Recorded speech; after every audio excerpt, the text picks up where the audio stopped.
Aloha, namaste. This is Alexis with Radha Home Yoga, and I'm here to talk about our full moon that is happening tomorrow, January 17th. It's at 1:47 p.m. here in Hawaii, and that is 3:47 p.m. Pacific Standard Time. It's happening in sidereal Cancer in a star called Pushya. And Pushya is the nourisher. Pushya is represented by a cow's udder, literally the feeding of a child through the breasts. Um, and it's the star where we see the part of Cancer. And if you think of Cancer as being the mother, we see the part of Cancer where she's giving that unconditional love through nourishment, through nurturance, through moisture, and this idea of life being moisture, I spoke about a little bit when I was talking about our um, full moon in Mrigashira that we had recently. Because it's this idea of moisture, that moisture is life. And across the way from Cancer is Capricorn, where we have Saturn energy. And Saturn's actually in Capricorn right now, but it's also his sign. And we see here more of a drying and decaying kind of energy, this aging, this quality of sucking the moisture out. And so when we see this polarity, and we think of what a full moon is, which is it's the apex point of a cycle. Although sometimes that apex actually comes before the cycle even begins, as in this case, we have our new moon, which sets off a cycle, and then the full moon shows us the opposite energy of that. So a new moon is when the sun and the moon are together. So wherever the sun is holding court, the moon is being shadowed by that, and we can't see the moon, right? It's dark. And so the cycle gets set off in this new energy. And then we build with each phase, with each TT, each step forward towards the full moon, towards the full luminescence. And that's when the moon is across from the sun. So exactly opposite, and it's being lit up by the sun, which is why it's full, which is why we can see it. And it's telling us like, okay, your sun energy is here. And often planets like Mercury, Venus will travel close to the sun. So they might also be where the sun is. In this particular case, we have the sun joined Mercury and Saturn. Saturn has been in his own sign of Capricorn since January of 2020. And we can see what's gone on in this world since January of 2020. Well, a lot of fear, a lot of death, a lot of, suffering, a lot of recognition of our mortality, recognition of time running out. And that's really what Saturn is representative of. I'm going to share my screen so that I can show the chart we're looking at here. And we see the moons here in Pushya, and the sun is here early on. So the sun just moved into sidereal Capricorn on the 14th. And that same day, Mercury went retrograde. So we began our Mercury retrograde cycle, and we can see Mercury is actually quite close to Saturn. It's closer to Saturn than it is to the sun. So not only is the sun over here in Capricorn, but we have these other planets here, and Venus is retrograde also. So she actually moved out of Capricorn and is in Sagittarius now, but she was also in Capricorn. So often wherever the sun is in a full moon cycle, there'll be more than just the sun there. There'll be other planets there because of the close proximity of Mercury and Venus to the sun. They're the inner planets. And then sometimes something like this, an outer planet that has really long transit, stays somewhere for a while and the sun passes through. So, and of course we know the sun isn't actually moving, but our perspective here on Earth moves so that the sun is in different constellations. So this particular dynamic, especially because the owner of this house, because Saturn is here, really shows us the difference between pressure and work and how much we have to do, and this feeling of, aging or dying or recognition of time running out and drying and decaying, versus this sap of life where we're giving moisture to a child to live, right? We're feeding literally the milk of life to keep something brand new alive and sustain it and bring it into its growth cycle. So it can move closer towards death as well, but from a much farther perspective. So this dynamic right now is something to really think about in your life, especially because when the sun and Saturn are near one another, there's extra dryness, there's extra decay. And the sun is not decaying, but the sun is hot, and the sun is very dry and hot. So that burning feeling where we're just being blinded by light and sort of unable to escape the rays, being mixed with the cold, dry, airy energy of Saturn can be a combination that just feels very dehydrating. You need to drink a lot of water and actually spend time in water and around water to help activate the part of you that's alive. But we also have to be really careful with our energy and conserving it, because we run out of energy quicker when we have these sort of, more drying energies around us. Sorry, Mercury has gone retrograde. I probably should have filmed this before then.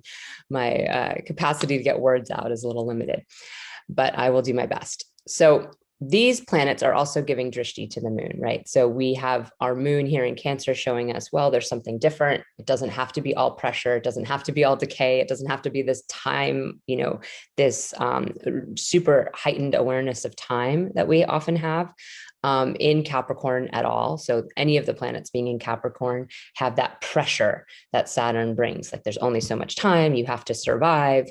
And, if you don't do these things in this amount of time, you won't survive. So everything becomes sort of, emergency level, and anything that's extraneous gets cut away. In Cancer, everything is important, right? The nurturing with a young baby, anyone who has children knows that those early times, those early days, months, and even years, you need to spend all the time with the child, and each moment is important. We don't kind of say, well, we're just getting to this next period. Your whole day is feeding and taking care of the child. And, oh, the child walked, what an amazing thing. Oh, look, it sees it sees a butterfly. Let's spend 5 minutes with the butterfly. You don't push the child along, be like, the butterfly doesn't matter, and just grab their hand and take them further. You drop into their world, because that's what's required at that time. So it's a very stop and smell the roses kind of feeling to be in the motherhood, to be in the sign of Cancer at all. The first part of Cancer is Purnavasu, which is a star that bridges Gemini and Cancer. And actually the majority of this Titi, this full moon phase, the moon has actually been in Purnavasu, even in Gemini. And then you can see very early degrees of Cancer. So it just moves in at the end of the phase and arrives to that point where it's right across from the sun, which is our exact point of our full moon. And it lands in Pushya at that point, in Pushya. So Purnavasu is when Aditi, the universal mother, is born. And she's born from a storm. She's born from this calamity that occurs. And she brings new hope, new life. And then in Pushya, we nurture that life. We feed that life. We give it the moisture and the liquid of life. And then in the final star is Slesha, we have to reckon with, whether we cling to what we've fed and nurtured, or whether we allow it to go and make its own way in the world. So this is the, sort of aspects of motherhood that are being represented here. And on the other side, we have these planets in Capricorn that are showing us, way past the motherhood phase, way past the nurturance phase. There's no time for nurturance. There's no time for moisture. There's barely time to eat. And if you eat, you just eat your gruel, and you get, you get going and you stack those bricks some more. But of course, there comes a point when the pressure is too much, and when the, the emergency level thing that we're trying to accomplish is sort of never ending. Because of the structure of our society and the way in which we've evolved, we now have a lot of things that are emergency level. We create this, for every project at work, every deadline we have, and we live in a world of deadlines and appointment times, and even sometimes making plans with friends can be like that. You have a party or you have a dinner date with a friend, and the time is so important, and you have to rush all around, and people have to drive often to get wherever they're going, and there's traffic that delays them, and the delays in life feel like they are keeping us from something super important, and that we're somehow not going to survive. That's really what our system is experiencing, is this activation of the fear that comes with we might not survive. So all of a sudden, we lock into this fight or flight syndrome. Our brain lateralizes, our one half of our body sort of freezes, and we're like in panic mode about possibly just making a dinner date with a friend, or maybe something more important, like getting a document to your office for your job, or turning in the application for your child's school, or whatever it is that you needed to do, that did feel emergency level. But regardless, there's so much of that in our life. It's not like there's just one thing a year or one thing a month even that has that importance put to it. So when we have a lot of energy in Capricorn, it can help us, one, discern what actually is fundamental to survival and what is not. But it also can help us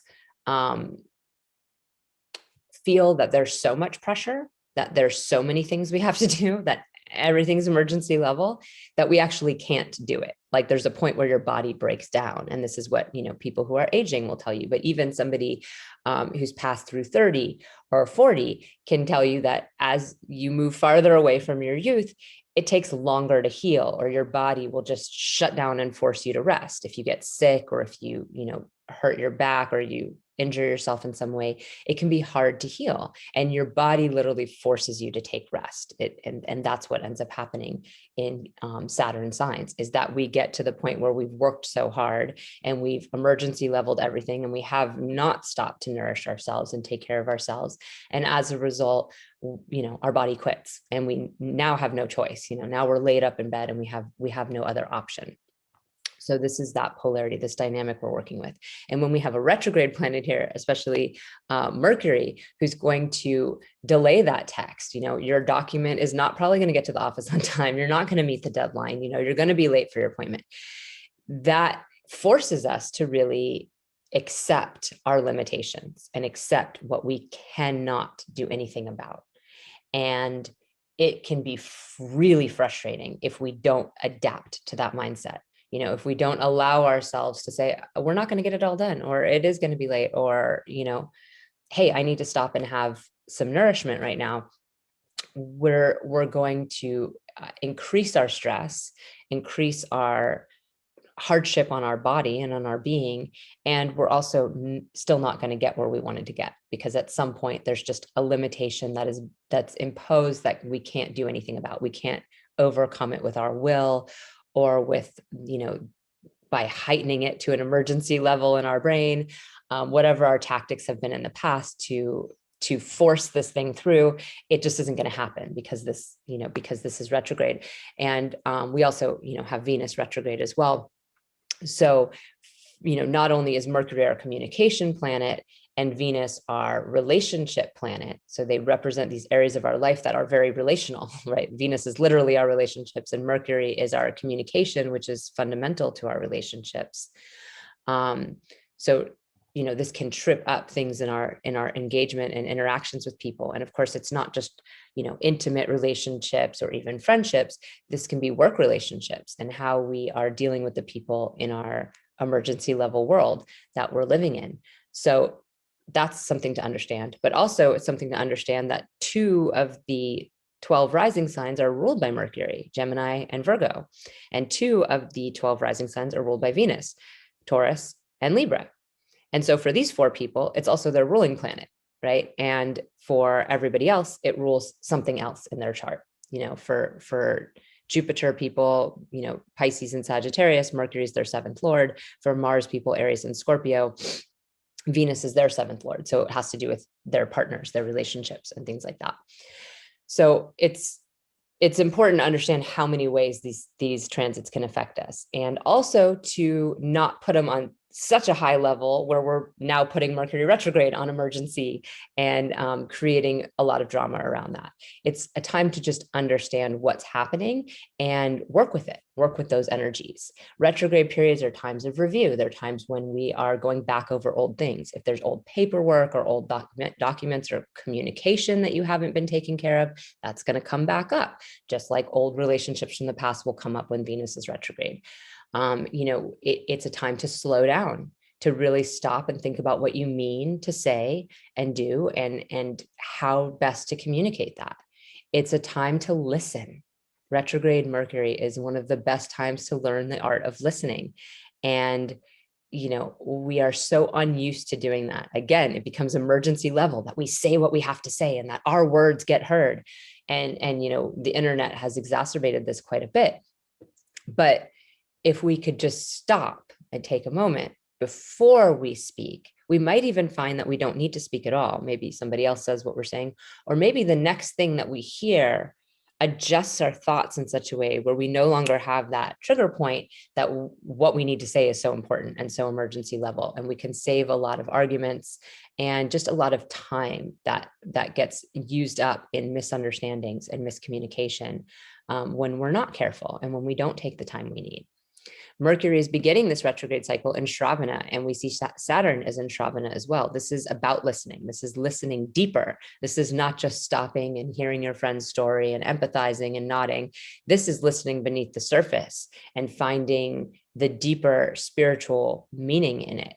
And one of the most beautiful practices we can have in especially Mercury being in Shravana is chanting, practice of chanting, or singing.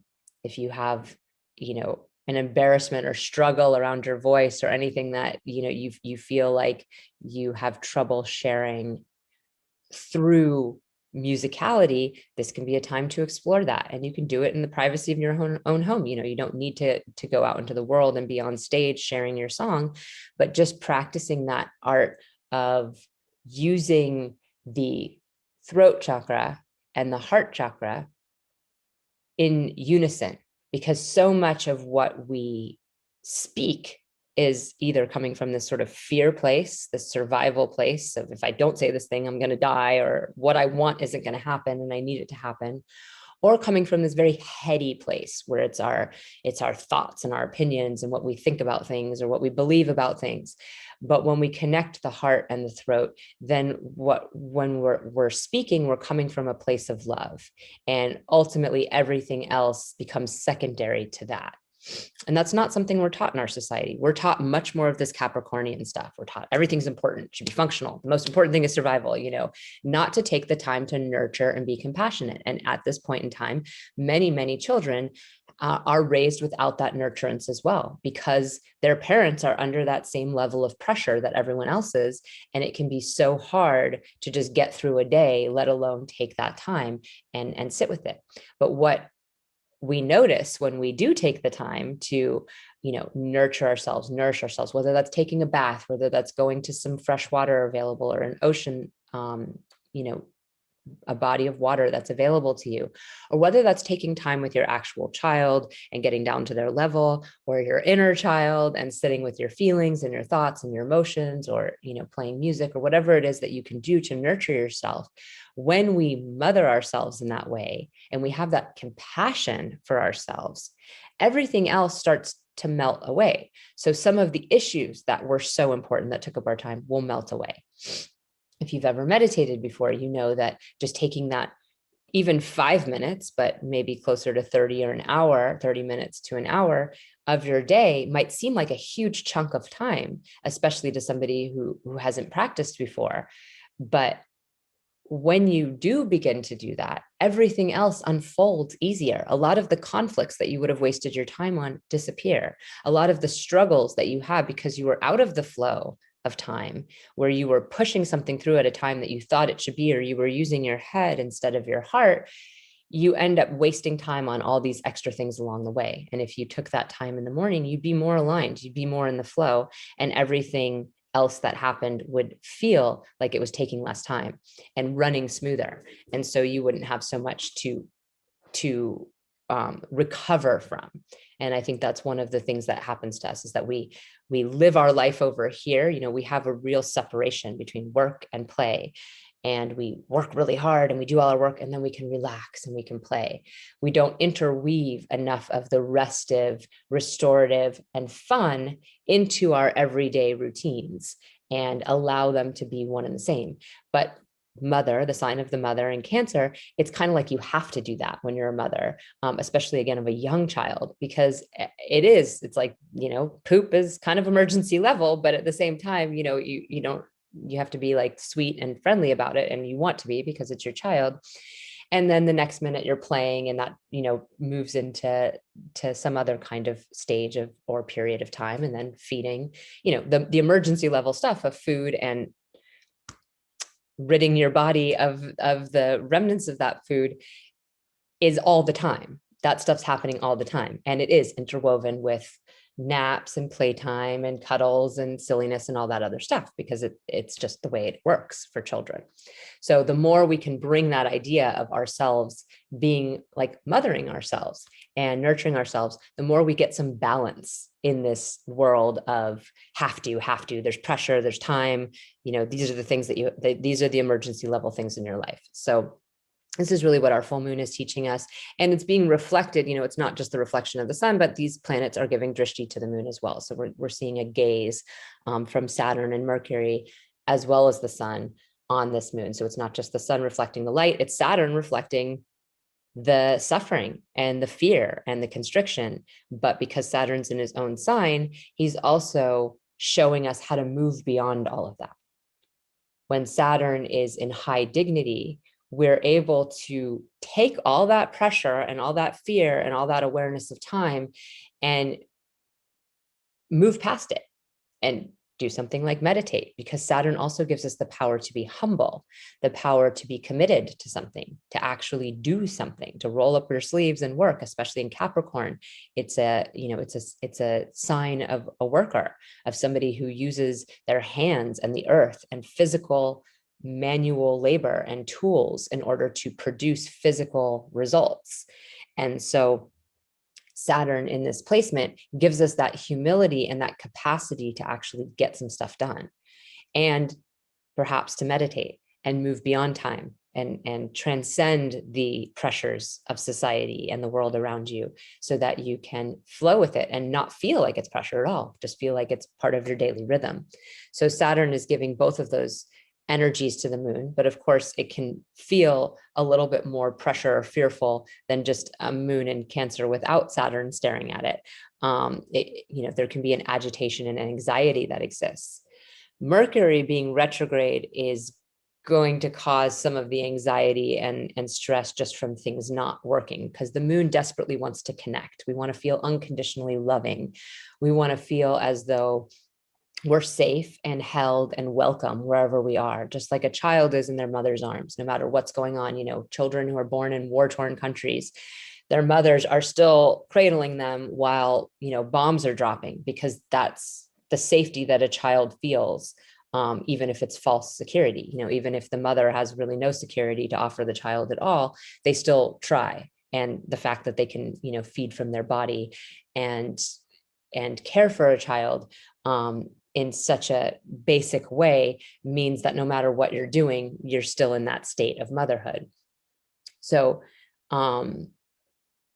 Mercury being retrograde can cause distress and stress from the communication's not working, because then you're not connecting. You're not feeling connected. You're not feeling welcome. You're not feeling like you're held or safe, maybe in your romantic partnership or with your friendships or with your job or with your boss or all the different interactions. Suddenly you feel unsafe because we put so much on words in our society, and so much of our life happens in a virtual manner at this point.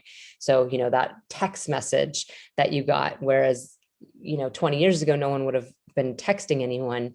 that wouldn't have been a miscommunication possibility. Or the thing, the comment someone makes on social media, well, there was no social media, so that wouldn't have been an issue. You would have had to have more face-to-face engagement and say, I might have misunderstood you, but you said this thing and it hurt my feelings.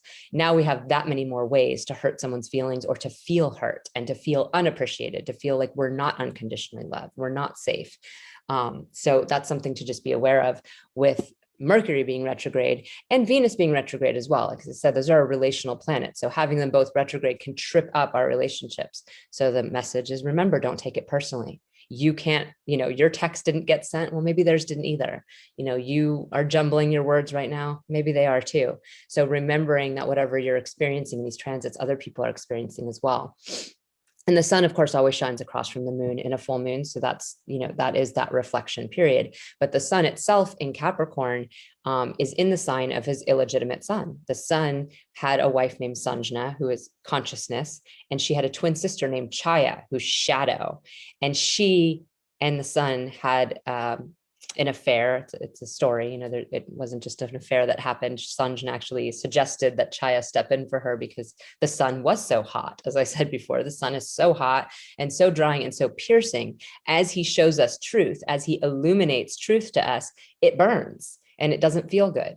And so that blazing hot energy sent his wife running, and Chaya stepped in, and she had 2 children with him. And one of them was Saturn, this planet of fear and time. And the other one was Yama, the god of death. So you can see that shadow and the sun brought out some, darker energies. And for this reason, Saturn and the sun don't get along. Saturn's the illegitimate sun, and they also both bring pressure, right? They both bring this intensity, this intense heat, and shining that light and illuminating truth. And it feels intense. The sun is considered a malefic planet, a natural malefic planet, not a benefic. It feels harsh. And all the malefic planets are not bad, but they feel harsh. They don't feel fun. Venus, Jupiter, Mercury feel fun. They feel expansive or light, or, like they're bringing us connection. Saturn, Mars, and the sun do not feel that way. They feel like they're separating us. And in that separation, we feel unconnected, disconnected. And in the blazing heat of the sun, we feel, we're being put on the spot and in like a spotlight. With Saturn, it's more this like taking away of things, this grinding us down over time and showing us this cold, dispassionate reality over time as we lose everything. It's a different energy. But the sun in Capricorn doesn't shine as bright, right? It's not shining as bright, and it's reckoning with its own limitations. And the sun doesn't want to feel limitations. It's the sun. There's no limitations to the sun. It shines brightly and gives life. But in Capricorn, our sense of power, our sense of connection to source is dimmed because it has this feeling of the constrictions, the limitations, the time, and all those things that are Saturnian in nature. So we already have that going on as well. And then the other couple of things that we have going on to help us, just in case it all isn't fun enough for you, we have, of course, Venus retrograde. And if you don't know about Venus retrograde at this point, I actually have a free report sending out right now from my newsletter. If you sign up for my newsletter at www.radhahomeyoga.com, I have a Venus retrograde report for all 12 signs that's coming out. So it shows how, like I said before, Venus is the ruling planet for Taurus and Libra, and the 7th lord for Aries and Scorpio. For Leo people, it's the 10th lord. It has to do with the career. So showing how Venus retrograde cycles, since it's been from December 19th and it will last until January 29th, is affecting your specific chart and those of the people in your life, that you love. So that report sends out right away when you sign up for my newsletter. And it can also give you more insight into this transit if you don't already, if you haven't already read about it. And actually, incidentally, I also am offering a discounted 30-minute reading on you in relationship for this cycle, because the retrograde cycles are a time for review. They're a time for us to look at how we're handling something as opposed to how everything else is affecting it.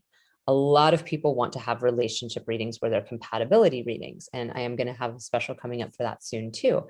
But the thing is that we have this tendency to think if we found a different partner or if we were engaging with a different person, then the relationship would be different. And of course it would, because it'd be a different person, but certain things will be the same every time. And it's because you're bringing that to the table. And in all the relationships you're in, not just your romantic relationships, this is what you do again and again and again. And it's very worthwhile to look at it. And that's really what this retrograde cycle can offer you, is a chance to look at what you do in relationships and how do the same patterns keep showing up again. And when past lovers come forward, or you have the same problem in your relationship that you had a year ago that you thought was over, this is your chance to learn from that. So you can check into that. But we do have, you can see Venus is now joined Mars, and Mars just leaped this thing we call a Gandanta point. As I was talking about how there's this star that's bridging Gemini and Cancer that was leading up to our full moon. Well, with the water signs and fire signs, there's no star. There's nothing bridging them. There's a knot, and it's called the Gandanta point. So all the fire signs and water signs have this between them, a break. And you either unravel that knot or you take a leap of faith over it. But it's a tumultuous and challenging place because it's somewhere where we don't have anyone guiding us. It's like, mommy raised you. Go off into the world, now you have to do something. It's a big jump from mommy's home to the world. You don't get someone to hold your hand through that and take you across. And in this case, it's taking you from your fears and your challenges with your shadow work in Scorpio and the fears that come up in your relations with other people and all that stuff you can't control, all the things that are out of your control, into the realm of your beliefs, your inspiration, your ideas. And this is already where Venus is retrograde. So the two are moving towards each other. And first of all, Venus and Mars together create a very electric energy for relationships. So we've already decided Mercury and Venus both are relational planets, and they're retrograde, causing us some challenges in this. Plus we have all this pressure and have to stuff in our life, which always puts a drain on relationships. And now we have Mars joining Venus, where we have this combat between individuation and, strengthening ourselves and disciplining ourselves and showing up for ourselves versus relating to somebody else and connecting to somebody else. And that fire and, the loving energy of Venus and the relational energy of Venus with that sort of fiery determination of Mars can create a lot of passion. It can create a lot of sexual energy, but it also can create a lot of arguments and fights and challenges. It's that sort of, that we get in fights and then we have this makeup sex. It's this back and forth, and it's volatile. It doesn't feel peaceful or calming or meet our Cancerian needs here for connection and feeling safe no matter what, or unconditionally loved no matter what. It's more of a, fiery experience. And of course it's in Sagittarius. So we already have the issue where Venus is, bringing a level of sort of spiritual bypassery to our relationships, where everything's a philosophy, everything's an idea. And yes, you've had this problem, but let me give you this awesome philosophy that's going to fix that problem for you. And, with Mars being in that sign, our discipline and our courage and our action is going to be oriented towards our beliefs. So what we're going to put our energy in is going to align with our beliefs. So that could be a spiritual practice if you have one. And, maybe you really show up for your yoga practice every day, and you do your meditation and you chant your chants, or you read whatever, stories or scripture or whatever it is that helps you feel closer to your beliefs.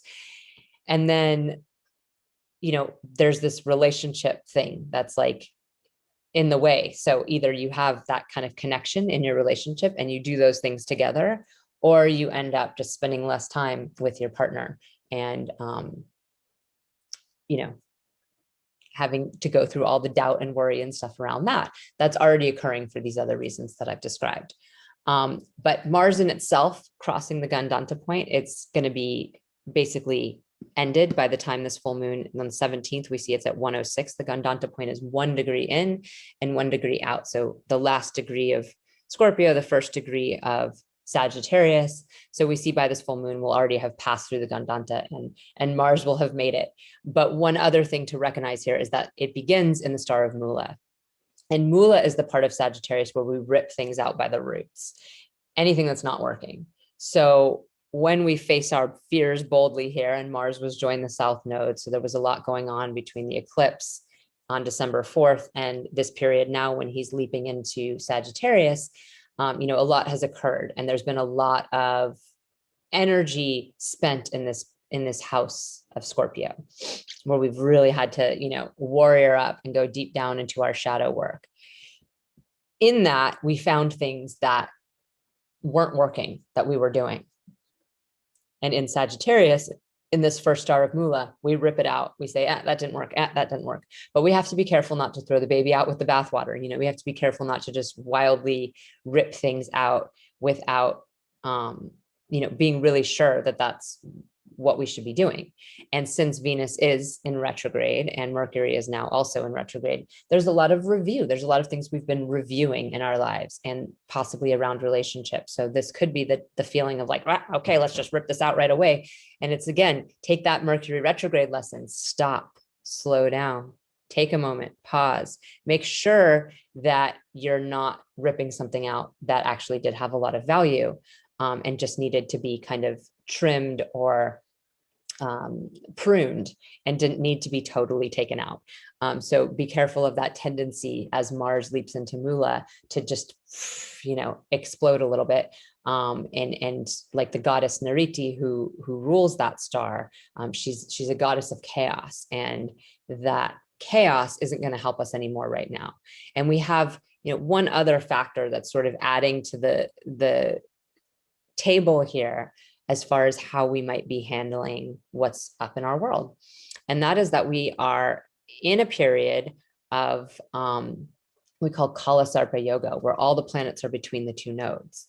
Now, this particular full moon, we're not in it because the moon is outside of it. So every period of Kala Sarpa Yoga, half of the month, we're not actually in one because the moon will be traveling outside of it.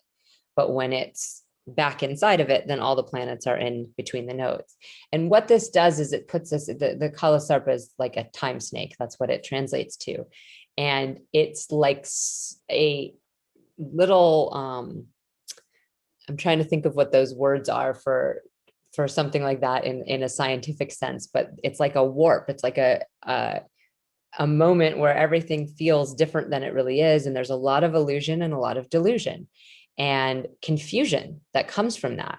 Now, in this case, it's the end of these nodes being here. So, the last time we had a Kala Sarpa Yoga with these two in this placement, we were still really in it with the energy. Whereas now we've had our final eclipses and we're moving towards March 17th when these nodes are going to move placement, and Rahu will go into Aries and Ketu will go into Libra. So the energy of these houses is in its dissipation place, it's not new or growing. But all the same, the delusions and illusions we're still holding on to from this cycle, right? Because this is just a transit and it's a 1.5-year cycle. We didn't learn everything. And all the delusions and illusions we still have are feeding into all of our planetary energy. So rather than just being conjunct one planet or like an eclipse being conjunct the luminaries, this is, all the planets are being affected. All of our energies have this taste of Rahu Ketu and their time snake. And they take us out of the here and now as we know it and show us this sort of altered way. And sometimes there can be a lot of brilliance that comes from that, a lot of genius that comes from that, especially in a natal chart. But in transit and collectively, as we all experience it, we always have to remember these are collective problems. It's not one person whose communication is delayed. It's everybody's, right? It's not one person who's living in this delusional state. It's all the people. It's, so we have to have that compassion that we are trying to have for ourselves in this cycle, for others as well. And just recognizing that whatever is making our own world so crazy, we really need to extend that awareness to other people so that we don't have so much conflict, so that we don't think everything is happening to us all the time. So this is a time to really accept, what we don't have control over, which is a whole lot, and find ways to make peace with that, whether that's meditation, whether that's chanting or singing, whether that's swimming or hiking, whatever it is for you that helps you, work through that. And also, this is a time when we need to have heightened awareness that everything is not what it seems, and that we it takes time actually to see what something really is. So these snap judgments, these snap ideas, these snap phrases that come out of our mouth and everything have a lot of room in our society. They are a big part of how our society works. And right now we're being asked to, slow down and take a moment to really make sure that what we're doing makes sense and is a way we want to move forward. One of the people or the deities that I like to work with for all Mercury retrograde cycles, but in this particular one, she seems poignant, is Bagalamukhi. She is one of the Das Mahavidyas, one of the 10 wisdom goddesses, and they can be worked with on very advanced levels. But on a simpler level, she is the goddess who can conquer or control with her face. That's what her name means. She is the one who paralyzes us, who stops us, who holds our tongue. In the story, there's a demon named Madan who has won a city, a power from doing all this tapas, all these austerities that these demons do in order to get these boons, and they still get boons, right? Doing the work, showing up on your yoga mat, and doing your disciplined work will get you boons. You will get power from that, but it will only get you as far as the love in your heart and the compassion that you're able to have. Your powers can only take you as far as you're able to really understand and use them properly. And as all the demons do in all these stories, he misuses his power. And the power that he got is called Vak Siddhi, which is that he is, everything he says manifests. So he goes around, he manifests palaces, he manifests all these things for himself, of course, because that's the way that the demon energy works. And they're called the Asuras, they're without light. And in these stories, they, really chase their desires. They really chase the lower part of themselves, the egoic part of themselves that wants money, that wants sex, that wants, power and everything, that wants it all, this kind of idea that we all have some element of within ourselves. So Indra or the gods, go and pray to the goddess mother to come rescue them and save them from Madan, because he's manifesting too much and he won't stop talking. He won't stop flapping his tongue, and out of a lake of turmeric comes this beautiful goddess, and she's got calendula flowers covering her bosom. She's wearing the sun and the moon in each ear, and she is Bagalamukhi, and she holds a club, which is unlike many of the other goddesses, this sort of bamming instrument as opposed to a sharp one, with sharpness and this kind of idea of cutting something. This is like bamming it. And she goes out and finds Madan, and he's blah, blah, blah, blah, blah, blah, blah, blah, blah. Things are manifesting all over the place. And she grabs his tongue and she holds the club over him. And he begs her to allow him to stay with her. He wants to be with her always. And so she ends up being depicted with him always, holding the tongue and holding the club over him. And she uses the club as a form of discernment, as knocking out ignorance, bamming delusion, bamming or blasting delusion. And she, in this grabbing of the tongue, creates a still point, a stopping point. She who paralyzes us, she who stops us in our tracks. And it can go either way when you stop. If you're moving and you're moving and you're moving and you're going and you're going and you're going and you're going, it's like, you're working with momentum and you can't stop. Right? It's like being on a bike downhill, and it's like, you can't stop. You're just going, you're going, you're going. She stops us. She stops us. And then in that stopping, we have an opportunity to pivot a different way, to make a different choice. She also holds within her stillness and her emptiness and her void the power of opposites. She holds the sun and moon across from each other. There's Cancer, there's Capricorn, all the different opposing ideas in the world, the Venus and the Mars. She holds those oppositions and dissolves them back into her void. So she teaches us the power of that, of those oppositions. And she reminds us that what we think and what we say create our reality. So if we continue to repeat these mantras of fear and pain and suffering and limitations and all the things we can't do, we're manifesting that. We're making that our reality. Stop. What's the answer? Stop. First answer is stop. Stop what you're doing. And then you can redirect. You can't redirect when you're in it and you're moving forward and you're going and you're doing and you're all these things. So, Mercury retrograde is sort of like Bagalamukhi giving us that pull on our tongue and stopping us. But we can get ourselves in deeper, right? If we start talking crazy or, the words aren't coming out right, and then we just keep trying to make it better, and it gets more and more out of control. So she is that reminder, that the power of our words is immense, and we can have show-stopping words. We can have the final say. We can speak to truth, and we can also speak a lot of delusion, a lot of lies, a lot of gossip, a lot of BS, and spend our mental energy not just speaking those things, but believing those things, taking that information in, and allowing ourselves to create that reality.